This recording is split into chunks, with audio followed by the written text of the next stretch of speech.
Gustong mukuha og driver's license ni Richard Campos aron unta malikay sa violation o galing sitaon man kini sa otoridad. Importante sumala pa kini aron og galing adunay emergency anaa siya'y maipakita. Ug labaw sa tanan dili hasol sa iyang pagbiyahe. Apan ang problema, mahal ang pagkuha og driver's license. Tungod sa kawadon nga wala po ika-kuan sa lisensya pambayad pod nang at least kung mag-drive na gyud license so para secure da ang pag-drive sa highway. Kulang pa ang iyang kita sa pagpamanday, gumikan aduna kini ginabuhing pamilya. Apan kung mahatagan man og gigayon nga mapaubsan ang bayronon sa pagkuha og lisensya, ilabi na sa student permit, pabor kini kanila.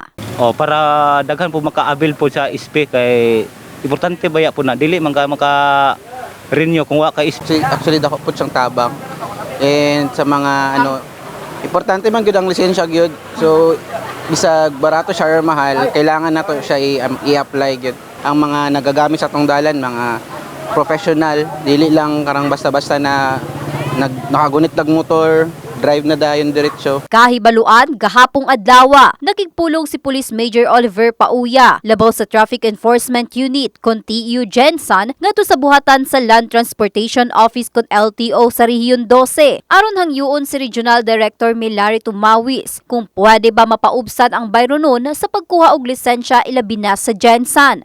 Gusto talaga natin na lahat ng drivers dito sa Gensan magkakaroon talaga ng lisensya. We are grateful na na-meet natin si RD Tumawis and then nag-assure naman siya sa atin na tutulong siya ng makababaan kasi concerned din siya sa mga driver natin.